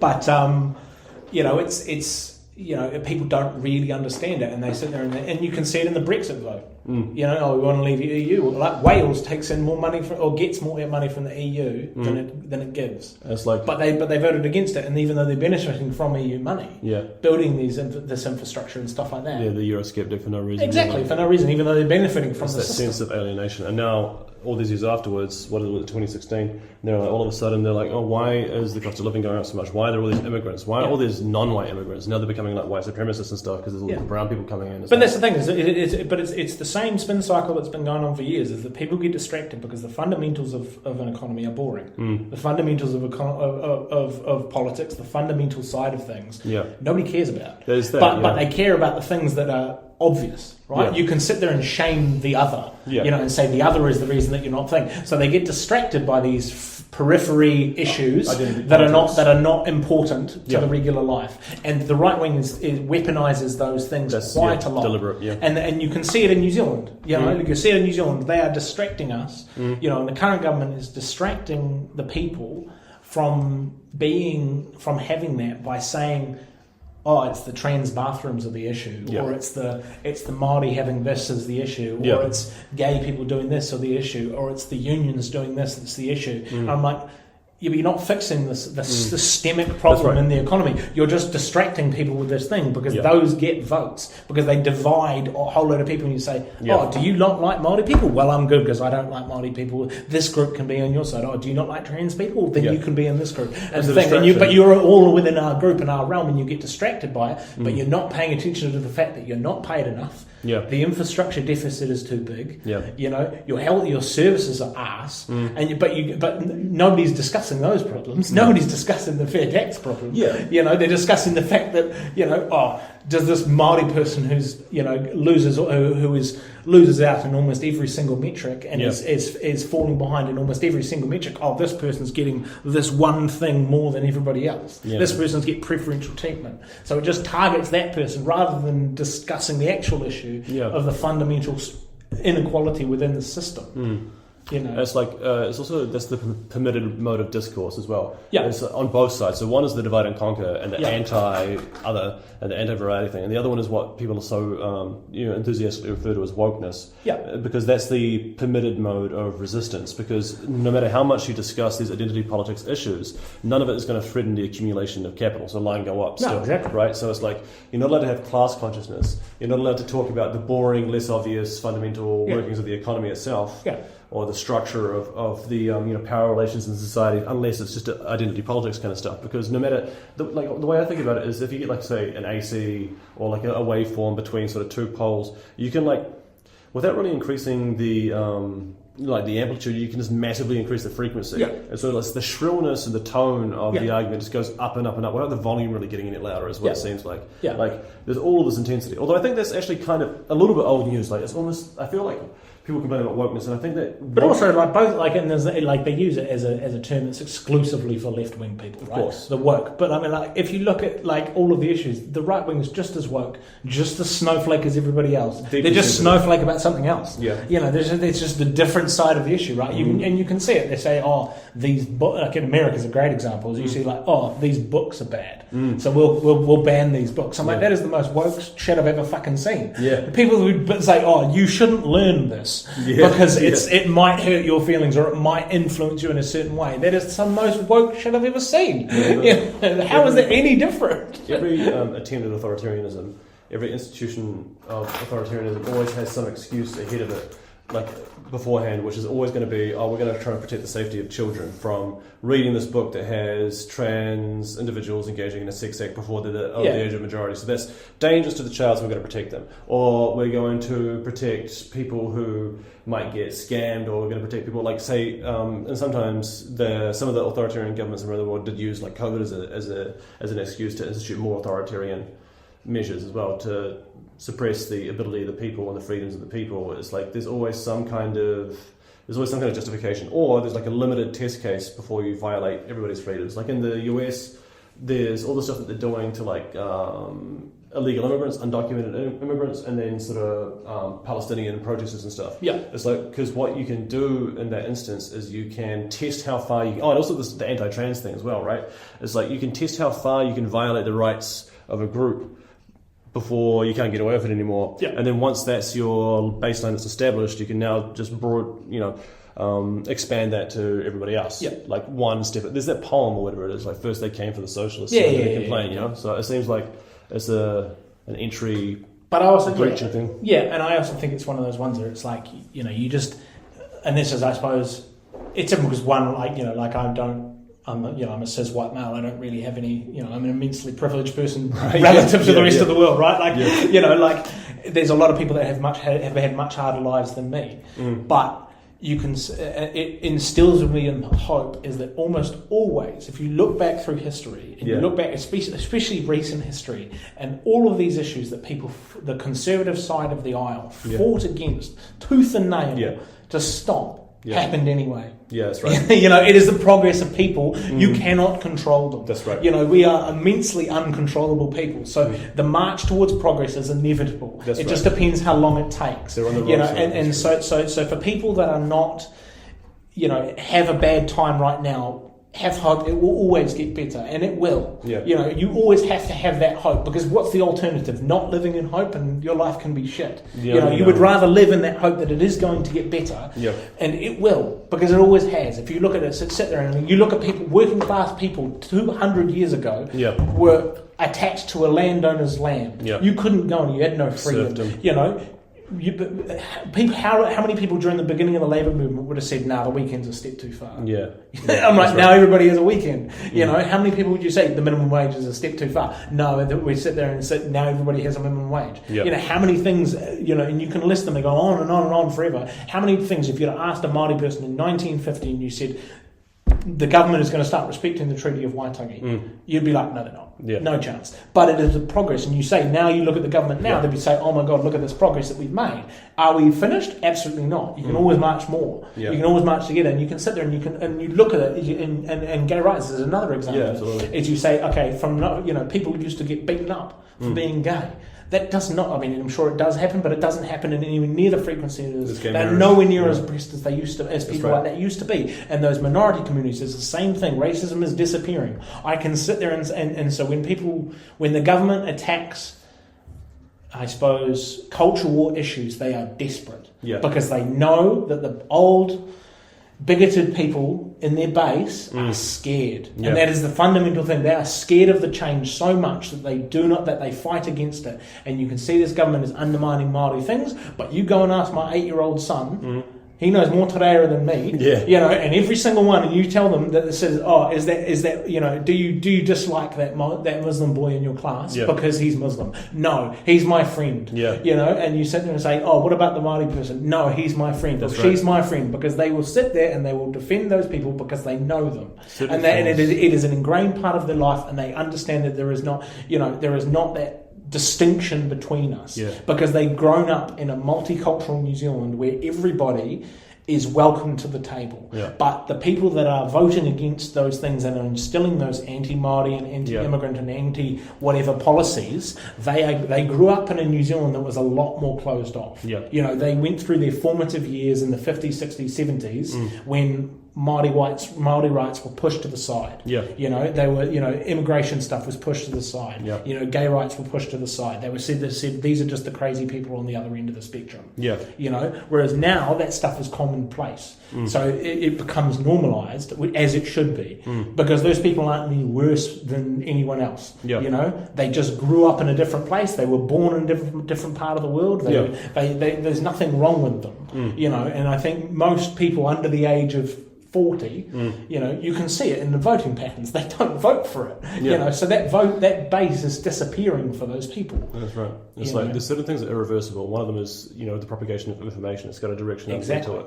So you can broadcast something, you can send a signal, but you can't pull it back. And there's that transmissive asymmetry to it. And so there's something powerful about the truth, and that makes some of these changes, things that you can't put it back in the box. And the other thing is people overestimate the negativity of outcomes because we have a protective instinct. It's an evolutionary thing that keeps us safe. You have a negativity bias, so it's always easier to see the bad things and the dangerous things rather than the positive good news. And if you look at the long march of history, like say banning slavery, yep. desegregation, all that kind of stuff. The only real question really is the timeline, and that can be a thing where it's cold comfort for people who are stuck in it now, and there are sort of small reversals, but it's like the new generation, they grow up and they have that direct knowledge, and so it's like people think that they have that direct knowledge of their neighbour from a different ethnicity, and so they know that it's a good person. So it's like if you believe in right and wrong, you have to believe that there is a fact of the matter about moral questions. There is a truth to it. And if it's true, then that should imbue some strength. If you're operating with respect to the truth, then that's going to give you an advantage.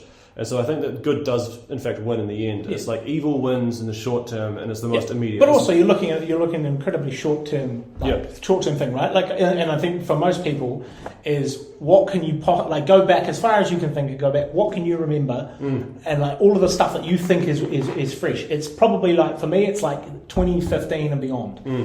Which I'm like that's 10 years. Really, people that can think back 10 years. Beyond that, it's history at that point. So it's like so. And unless it comes back in for whatever reason, but you sit there and you say, okay, like Donald Trump was a big part of the last 10 years. He's a very divisive figure.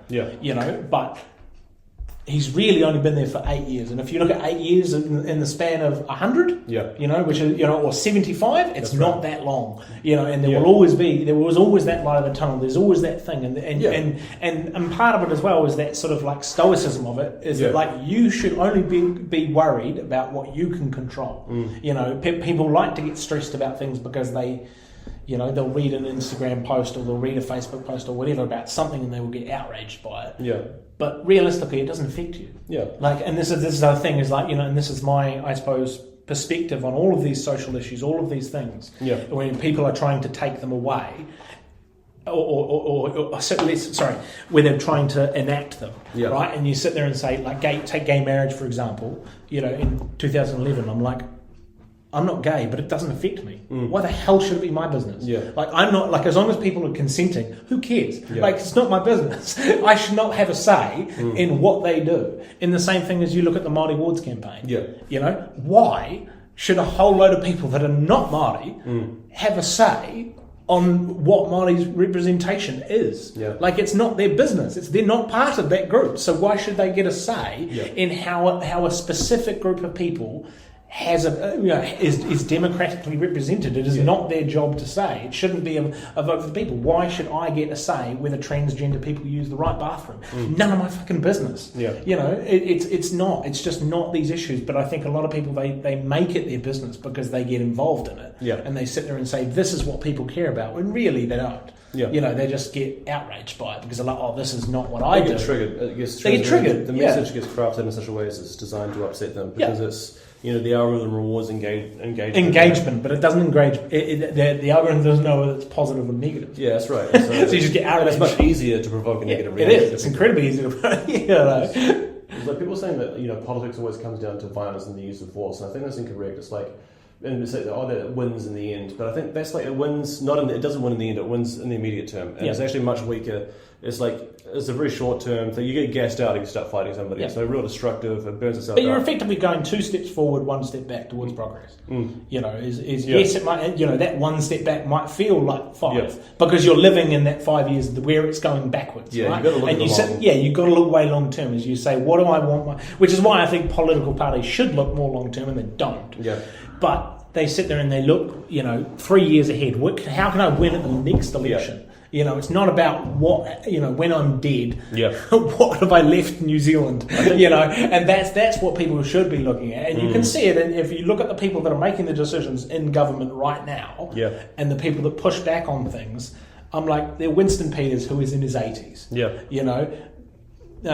you've got, and so like the decisions that he's making now, he is not going to be dealing with. So and largely this is one of the reasons why I find environmentalism and things like that so good is that I don't want to live in a world where my son is not going to be. I can guarantee you he's not going to be living in the same world that I am now.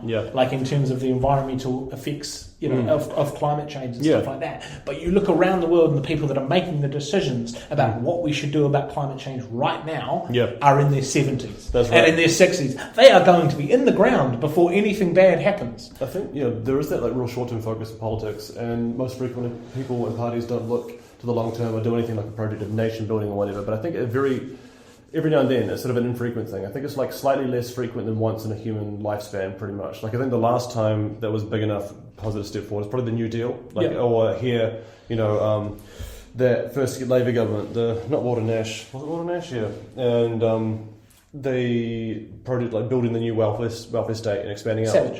Savage, Michael Joseph Savage, yeah, and then in the US FDR, and so I think it's kind of like that thing I was saying about deleveraging. There's like this sort of short-term political cycle, and then I think there's a longer-term political cycle, and it's like at particular times in that period, it's less possible to make a bigger difference. So I think right now, this is why I thought about running this time, is because I feel like nothing is more powerful than an idea whose time has come, and then there's also, if you think about, I see the changing security situation in this sort of geopolitical arena as being the decline of the liberal international order, the decline of the old status quo, and the new world is yet to emerge. And so now I think that because of the decay and decline of the established mode of production and mode of governance and international relations, there's a chance to have a much more significant impact than you would while you're in the middle of one of these sort of stable periods. So because of the instability is actually one of the reasons why I have a lot of optimism about the time that we find ourselves in.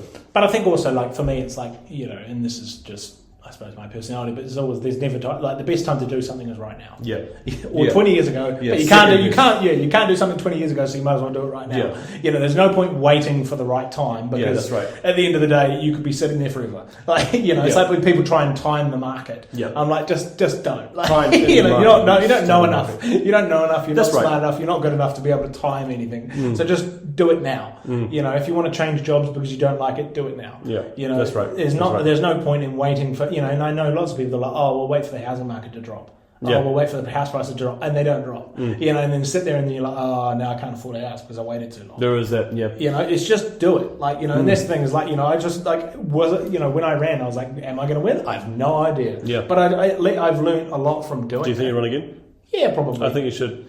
But it was, like it's again, 3 years is a long time. I don't know. Yeah. It's what I'm planning on doing is spending the next 3 years working on the same kind of things that I would have done anyway. Yeah. So exactly. like the gym project, this company that we started, and just trying to build up the infrastructure, the capabilities, and the ideas, and also the network of people. So that's why I sort of reached out to you and like other candidates and other people that I met along the way, because one of the greatest things about the campaign experience was I learned so much about like public speaking and like networking and media, like presentation, all that kind of stuff, and about the political process, about how the city is run.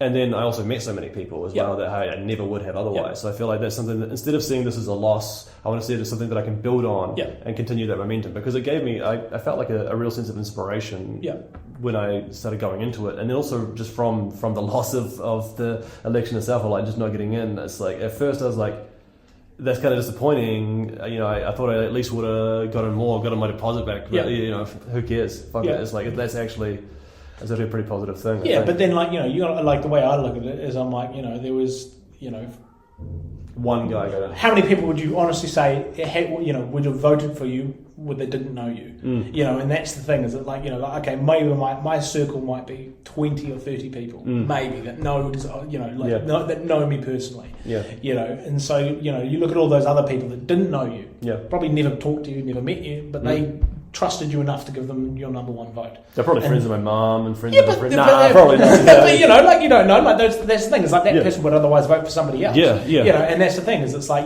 those are the ones that you got to get. Is that you got to realise that that's what you should take pride in. Is that, I mean, you could have got no votes. You could have got none. Right. So any vote more than nothing is a positive step. It's not nothing. It could have been a lot worse. I actually was really quite grateful for how far I got. And so it's like, I just want to keep working on that same stuff. And like you were saying about, you want to do something, do it now. There's, even if I can't accomplish things that would otherwise be political solutions, there was a term prefigurative action. So kind of sort of just be the change you want to see. Yeah, exactly. And, you talk about people being worried about things that don't directly affect them, that they can't control. Whereas I think if you do focus on the things that you can control, all of a sudden you can make way more of a difference than you thought, and they can have. But you can also achieve things, right? Like you can actually make gain. Yeah. You can make goal.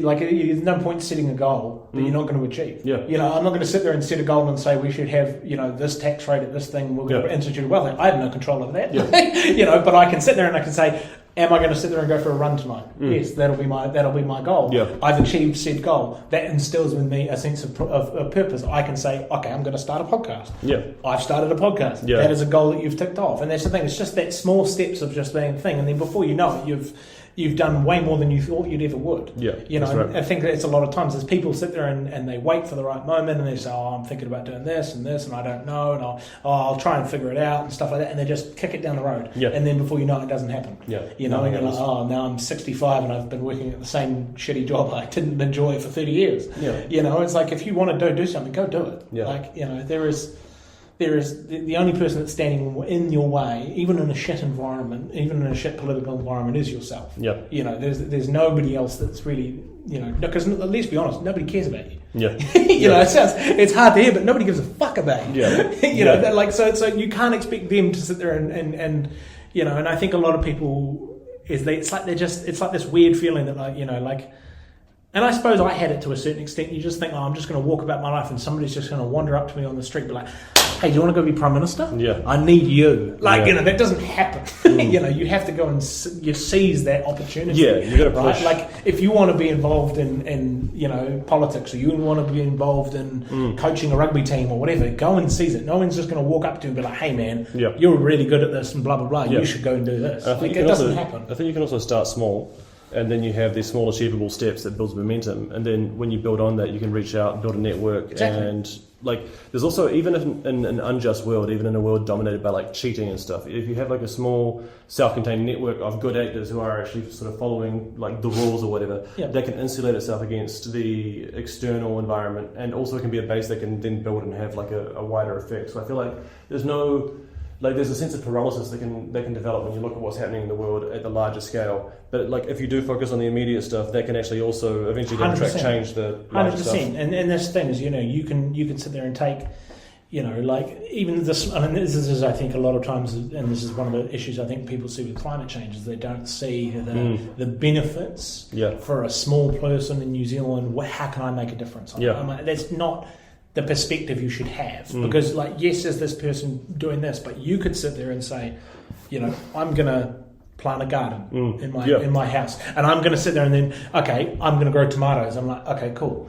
that's awesome. Say you grow tomatoes, that's wonderful. You've now grown, let's say, 5 portions of the punnets, right? Yeah. That's 5 pieces of plastic that didn't need to get produced because you created it yourself. Yeah. Right? Yeah. And like you could use that as a benefit, and you can say, okay, cool, and then you get along the whole journey of growing a garden, whatever, and then you sit there and you talk to one other person who then sits there and like, oh yeah, I might try that. And then one person talks to one person. That's right. And you see that amplification of it, and you can sit there and be like, okay, this is really starting to work, and then before you know it, everybody is all on the same sort of page, and then we slowly move, and it starts with something small. You know, it starts with those small little actions that you can institute yourself and go out and actually go and do, because they make you, because you feel that you've done something and achieved something. Yeah.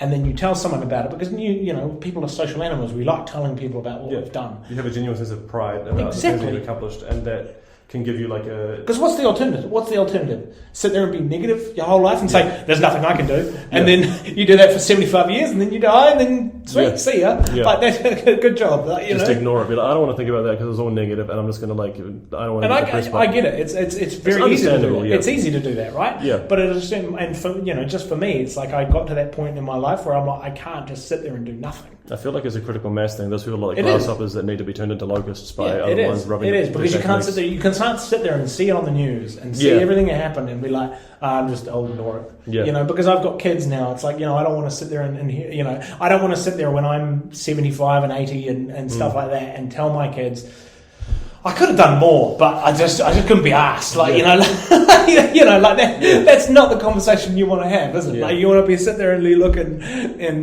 80 years and say, I did everything I could to provide the best world for you to inherit. Yeah. You know, and that's the ethos in which I try to live my life. Yeah.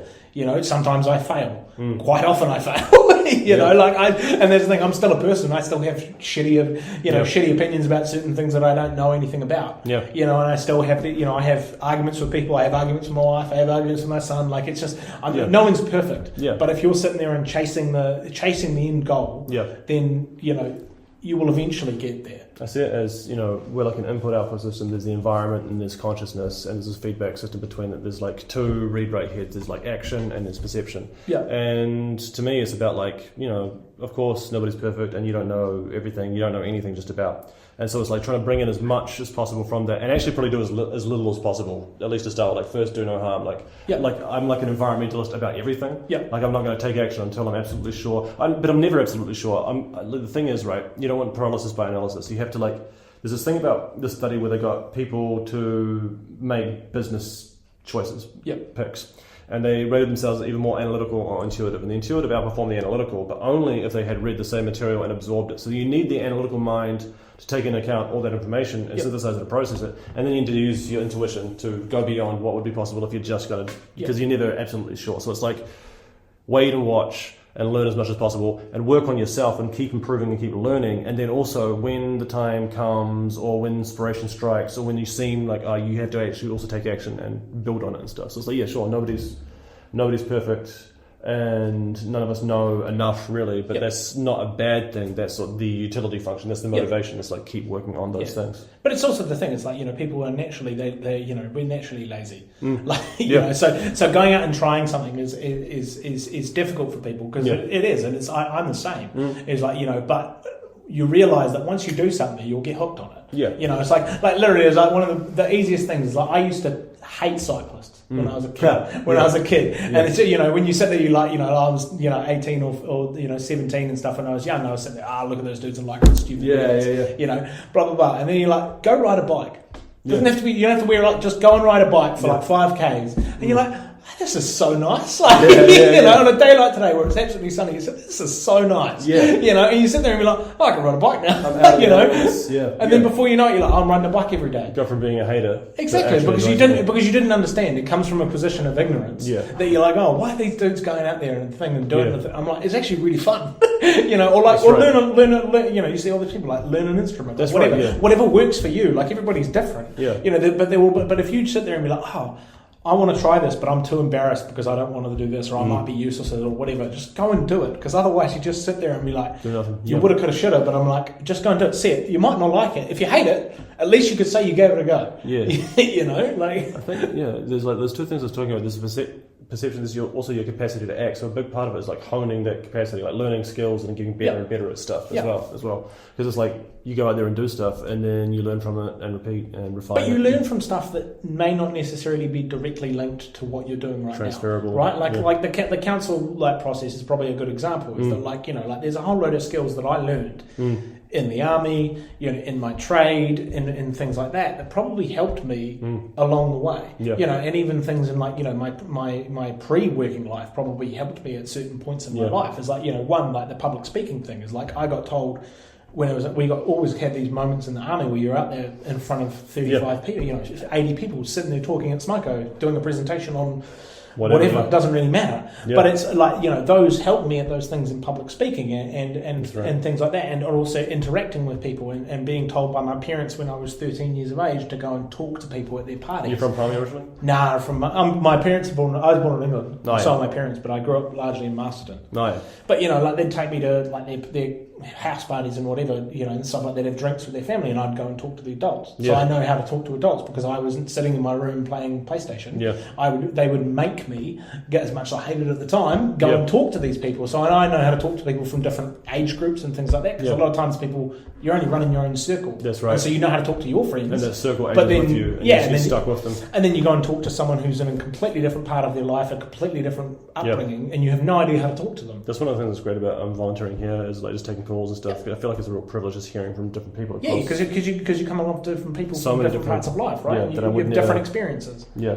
And you've got to use those different experiences to I suppose, hone your own tool set. That's real important, I think, is to go beyond your immediate circle 100%. And exploit those weak ties and connect with others. But that's what a lot of like, we're going back to the sort of the discrimination and inequality. It comes from the fact that your circle is really small. There's a lot of people who've never been outside of never been outside of the town that they're in, or the region that they're in. They consume everything from within that region or within their own algorithm, which is incredibly restrictive. Because it's very difficult to get outside your own algorithm kind of thing. So they're only consuming stuff from within their circle, and so reinforces. So just reinforces that small circle. So then when something's outside the circle, you immediately are pessimistic towards it and negative towards it. And so you're negative towards it. Whereas, if you just put yourself out way outside your circle, you'll realise that these people aren't actually that bad. Yeah. They're actually really nice people. There's a real big world out there with like a lot of interesting stuff going on. And when I left high school, I went to Canada and I worked on a ski hill, but I lived in a staff accommodation, and there would have been maybe 30, 40 people there, but probably 25 of them weren't Canadian. Yeah. Most of us were all foreigners from large different countries, and we sat there and lived with each other and talked with each other and did all this sort of thing. When you can get into one of those and you understand these people. Did I like all of them? No, but but that was a personal thing. It wasn't because they were a thing. It was just but those interactions, they build your ability to understand another person's perspective. Yeah. And they make you a more open-minded person. And I think a lot of times it's like you have to be willing to make yourself an open-minded person. That's kind of the fundamental difference between the different kind of political orientations, right? One is whether you're more distant or more immediate-oriented. Yeah. So the left tends to care more about distant people and things. Yeah. Rather than your immediate associations. Yeah. So I got to go. Yeah. But I feel like we did a good... Yeah, it was good. Call that... I feel like I should say some intelligent...